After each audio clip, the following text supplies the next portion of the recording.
In this video, I have returned to the Great British Car Journey here in Derbyshire. It's complete now. This massive hall, which was absolutely empty last time I came here, about 6-7 months ago, is now packed full with classic cars. So we're going to have a look around. I'm just going to interject slightly to talk about the Great British Car Club.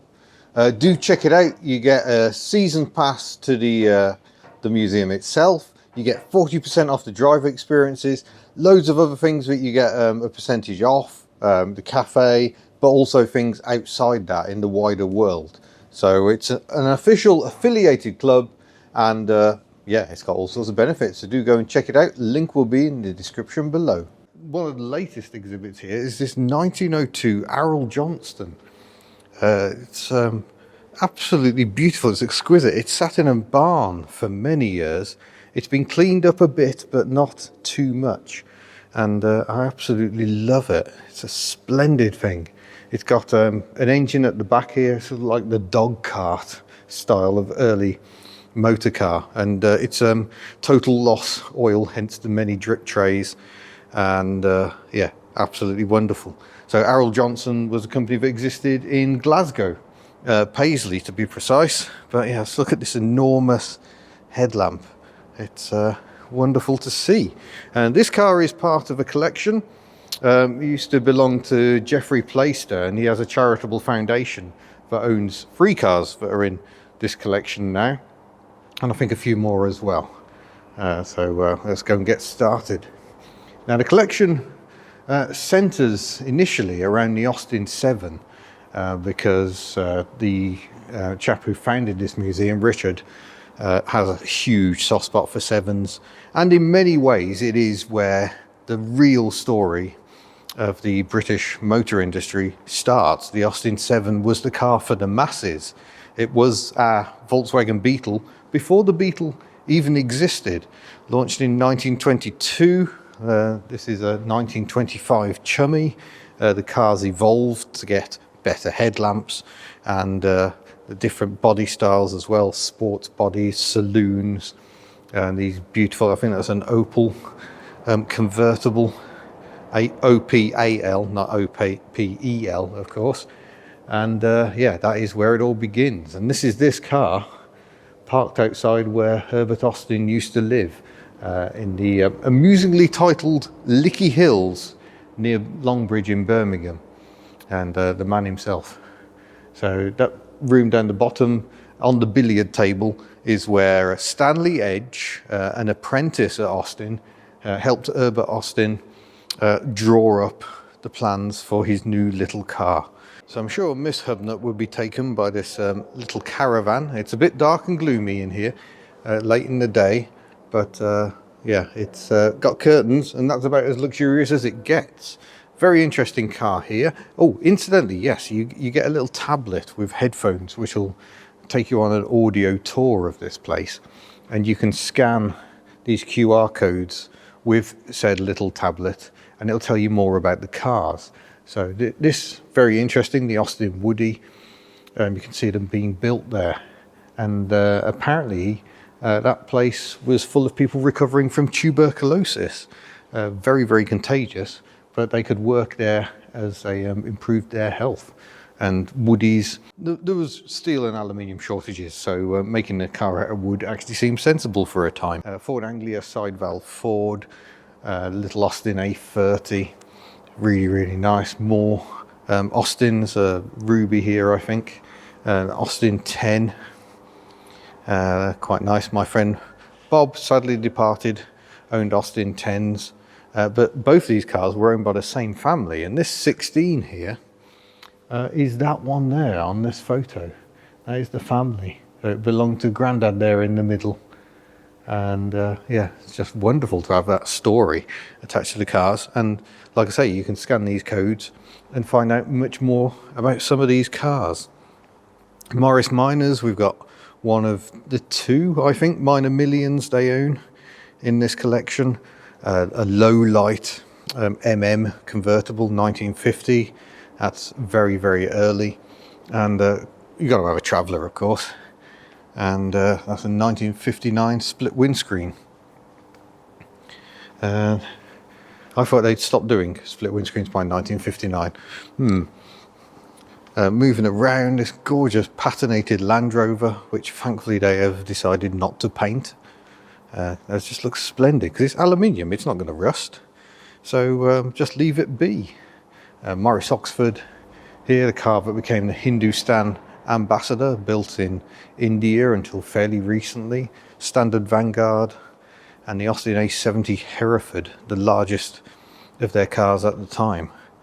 And pretty large it is, but still with a 4-cylinder engine. And then we've got this is quite an unusual car. It's a Vandonpla Princess, but really it's the last of the Austin shear lines. We've got the bustle back on it. It's an intriguing car. They only made it for 3 years. Vandonpla being the plushest version. Pla. And yeah, lovely, rare car. They weren't hugely successful, those later shear lines, which is a bit of a shame. And then we've got a Daimler D36 Limousine. Not only have we got a triple wiper setup, under this lengthy bonnet is a straight 8 engine.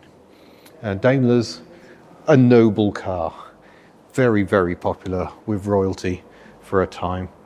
And behind us we have the Great Battle of 1948, the XK120 against the Austin Atlantic. Only one of these cars was a success, and it wasn't this one. A bit frumpy, a bit under-cylindered with just a 4-cylinder engine, despite some notable publicity attempts, speed records and the like. These cars were just deemed a bit too gawky and underpowered for the American market, whereas XK120s with a big 6-cylinder engine, they lap those up by the bucket load. Oh, there's Sir Alec Isagonis, standing with his Mini, the man behind the Mini, the Morris Minor, and much more. A very early 1959 Mini here. I think we saw that last time. I also drove that Austin 1300 GT. That was a pleasure. And yeah, some lovely cars. This Mini 30th anniversary has covered barely any miles. It's never seen the road. It's never been registered. It still has the bobbles on the tyres. These are the original tyres. And I'm not sure how I feel about that. On the one hand, it's wonderful to have this time warp because it's just entirely brand new. But on the other, it's never been used as a car, ever. Look, it hasn't got number plates at all. It's got nothing. Interesting comparison between early and late. The early Minis have a fold-up number plate, so when you drop the boot lid, you can see whether there's luggage in space. That's a Countryman there, the Woody version. We've got BMC 1100 represented by this MG, the sporty version. 1300, that's very nice. Lovely period advert again. The little frog eye or bug eye sprite. One of the most characterful cars ever built. Ford Anglia Estate. Another recent acquisition is this Jensen 541S. So Jensen had a long history of producing cars and trucks. And this is a fiberglass body atop Jensen's own chassis with the engine from an Austin Westminster, I think, if I remember rightly, albeit tuned up a bit. 541. Early ones had the indicators here. These later ones, it's there instead. But a lady owner had that from 6 months old, repainted it blue because all her cars were blue. And a very striking car it is.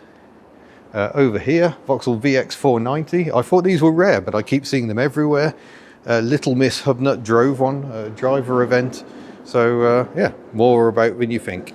Nice Triumph Vitesse here, based on the Triumph Herald, but with the 6-cylinder engine. I think 67 would be a Mark II, by which time I'd moved to the 2-litre engine. But I think the early Mark II still had a somewhat wayward rear suspension, the old swing arms, so need treating with respect. Riley 1.5, this is an extension of the Morris Minor format, but with a B-series engine. Badged as Riley 1.5 with twin carbs, or a Wolseley 1500. Austin Healey, the big Healeys, always impressive looking. Rover P4 at the back there, more great period adverts. That must be Twiggy up there. She did a lot of modelling with minis. Got an MG TF, the last of the T-type midgets hiding here. And Welsh favourite, the Gilburn Invader. And a Maxi of the later Maxi 2 variety. I really like Maxis. I mean, just look at the seats. You've got the folding seats, lots of practicality, really thick, comfortable seats. Nice, simple dashboard. And yeah, okay, a gear shift that many people came to despise, but I still think they're great cars. Maurice Ital, the last of the Marinas, soldiering on until I think 1984. You can certainly tell we're into the 1970s now, can't you, with these delicious tones. I think that lime flower on that Morris 1800, the Land Crab, because of its great width, transverse 4 and later 6-cylinder engines. Another Isagonis classic that perhaps didn't quite meet with universal approval, which is a shame because they drive like big minis. They're lovely cars. Triumph Spitfire here, a late one, the 1500. They used that engine in the last of the MG midgets. And over here, the sporty 6-cylinder version, the GT6. Spitfire, always a convertible. GT6, always a fastback like this. But because they're separate chassis with bolt-on panels, you can actually make a GT6 Roadster if you so wish. Triumph TR6 there as well, as where Carman of Germany redesigned the TR4 or 5 effectively by sharpening up the front and rear styling. The middle section is absolutely identical. Quite funky. They have overdrive generally as well. 4-speed, big burly cars. Very nice. There's a delightful Toledo here. And now the Toledo story is interesting. Steph of iDriver Classic has a Triumph 1300, which is a front-wheel drive car. They re-engineered it for rear-wheel drive to create the Toledo and the Dolomite as the more powerful versions. Just ridiculous, really. Daimler D36, that's the V12, very nice. I think the royal family used to have one for ferrying the Queen Mother around in. Reliant Scimitar, SE6, GTE gives us a sneaky rear wiper moment. One of the first cars to have a rear wiper was the Reliant Scimitar. And next to that we've got a Wolseley 1660 with the 1.6 litre B series engine. I drove one of those in Australia with the Blue Streak 6-cylinder engine. Sunbeam Talbot Alpine, or sometimes just the Sunbeam Alpine. It's the first use of that name, so you saw my test recently of the later Alpine. This is the first incarnation. I think Sir Stirling Moss rallied one of these at one point. Not the most obvious choice, 2.2 litre 4-cylinder engine.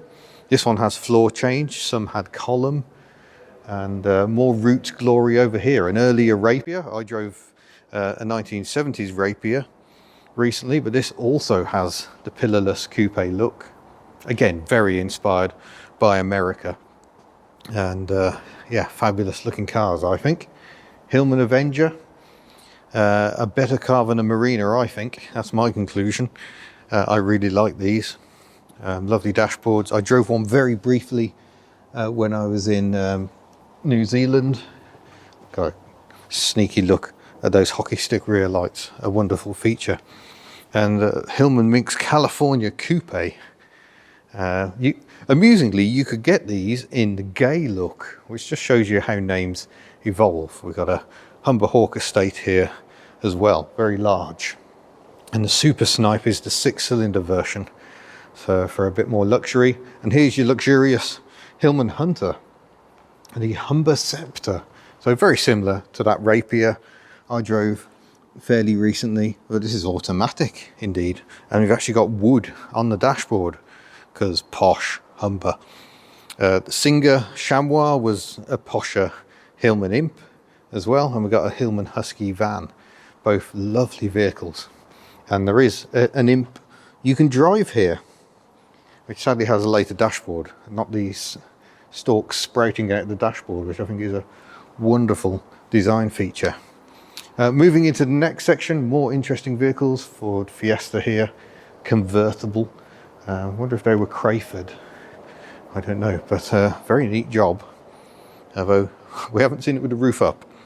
HA Vauxhall Viva, and the van version of those carried on in production until the 1980s. The Chevette I drove a long time ago when it was part of Vauxhall's own heritage collection. That's great to see. This is a very interesting vehicle, Ford Cortina Mark II ambulance. It was built for a local woodworking firm, so they had their own on-site ambulance in case they needed to ferry an injured employee away. So they could be hidden away in privacy with a privacy glass. But when it's not full of mug boxes, because it's going to a show, it's got a full length bed in the back, a split folding rear seat. But as nice as this car is, I don't think the Mark II Cortina is as pretty as the Mark I. I think the Mark I estate, very, very pretty indeed. There's a Vauxhall Victor hiding up the back as well, another fine looking estate car. Now here's a vehicle I forgot to have a sniff around when I was here last time. This lovely Mark I Transit camper van. Look at the features. I'm sorry it's so dim in here. But you got the pop-up roof for extra height, a little cooker over there. That's a lovely thing. As is this mini Clubman estate. Oh, apparently that was the founder's first car. Triumph TR7. Must do a test on one of these. And over here, gorgeous Mark I Granada. Just love the shape of the rear lights. Beautiful car. Automatic for the people. And very classy interior as well. Ford Sierra, the jelly mould next to its key rival, the Vauxhall Cavalier. So to think these two very different cars were on the market at the same time. Corners front wheel drive, jelly mould rear wheel drive. A smaller Astra and Escort were a bit more in common, front wheel drive both. And that's the Mark II Astra there, much more aerodynamic. Ford Capri, very nice, be careful in the wet, good advice. Daimler Limousine here, and very impressive. And with a Mini, at least you get a sense of scale. I think this MGB GT V8 is Tundra Green. Less than 5,000 miles on this one. It's in lovely condition. And just look at the interior. Absolutely superb. A bit late in the day with the V8 engine, or MG, but glad it finally arrived. Reynard Metallic in two flavours here. We got the Vandonpla Allegro, the posh version, and then this lovely estate, which I think is a 1500. Remarkable styling on those. And we've got an Allegro Sport hiding just up there as well. You know, the funky grille, I think they're really nice. And the Allegro replaced the 1100. Sorry, 1100, 1300. That's a 1300 estate. Lovely Princess there. And Giovanni Michelotti's final design. The Reliance Scimitar SS1 with these pop-up headlamps, a bit like a Porsche 928. It said he didn't quite finish the design. It's certainly not one of his neatest. He also designed the Spitfire and the Herald we saw earlier, or Vitesse rather. Very, very interesting cars. Vandonpla Allegro, which sadly did not have picnic tables in the back, but you did get a slab of wood on the dashboard for your troubles and variable intermittent windscreen wipers, you know, fancy stuff. Whereas you didn't get very much at all on this base model Metro. Vinyl seats. So this is one as launched in 1980. It's got the lower spec front end, so you got smaller headlamps and less than 10,000 miles. The very last MG Metro ever built over here. Of course, you famously got red seat belts in your MG because sporty. And Fiesta XR2, its key rival. And just check out the V8s here in the form of the SD1 Vitesse and the Jensen Interceptor. Yeah, gorgeous Paul Smith Mini limited edition, very funky. Look at those seats. You can't really, it's dark. Maestros City X in this final section. City X was slightly plusher than a City. You got a rear wiper as standard, and I think that was about it. Triumph Acclaim here, the start of Honda's relationship with British Leyland, and following on from the Acclaim, we got the Rover SD3200 seen here. So that was the next evolution. And then if we jump around here quickly, The follow-on from that was the Rover 200 R8, which is probably the Ronda, the Rover Honda, with most Rover input. They had a good say in that car. We've got an MG Montego here, very, very nice. TVR Wedge 350, another Ford Sierra, but this one has headlamp wipers. So it's a Ghia luxury spec. And of course the Sierra replaced the Ford Cortina. It's a lovely example there. And look at this stunning Rolls-Royce Silver Shadow 2 in brown over gold. Wonderfully ostentatious. There is a DeLorean, of course, for there must always be a DeLorean. This is the third one I've seen this week. And it's even got the keys. Let's take it. I think they're just about to move it out of the way, actually, but I must do a video on a DeLorean. Spectacular rear lights, like a disco ball. MGF there. Which uses components from the Metro, Rover Metro behind it. Ford Mondeo, Ford's first front-wheel drive car in this sector. And MG ZR with only 5,000 miles on it. I think we saw that last time. And this Bentley Continental T used to belong to Elton John. And I think if we go and have a nose in the boot, yes, there we go. You can see Elton John had some serious amplifiers built into it. So you could listen to his music on the move. Let's have a nose inside. Very, very classy cars, and built to the usual high standards. This is a very late Mini on an X plate, so it dates from the year 2000. A Lotus Esprit Turbo here, which we saw when that was still in storage. Here we've got a Rover 75, Range Rover P38, Vogue 50, and the City Rover. Marvellous. But as well as this little Reliant here, which I believe you can also drive, so you can have a trip down memory lane or just drive one of the weirdest little cars to come out of Britain. Yeah, you can do that if you go to drivedadscar.com.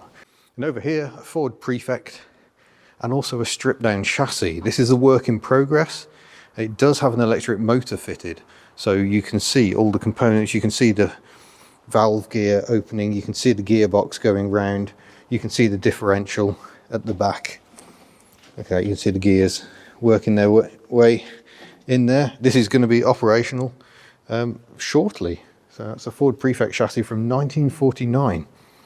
Very interesting. And then you've got the workshop section. So a little Austin Swallow here, swallow bodied Austin 7.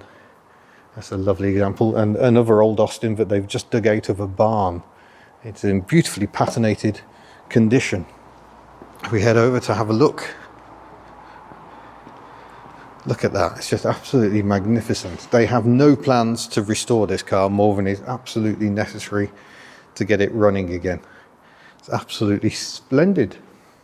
And some cars have been moved out to make way for others. But they do rotate things around quite often. We've got a McLaren and a Chrysler Avenger, the very last of the Avengers. Actually, I say that, I think some ended up being Talbots. But yeah, it's as fascinating a collection as ever. So much to see. It's really nice to come back and see it finished. There's a cafe and a splendid range of items you can purchase. They sell classic engine oil and all sorts. So yeah, it's definitely worth coming to visit the Great British Car Journey here in Derbyshire. Those rear lights from a Toyota AE86.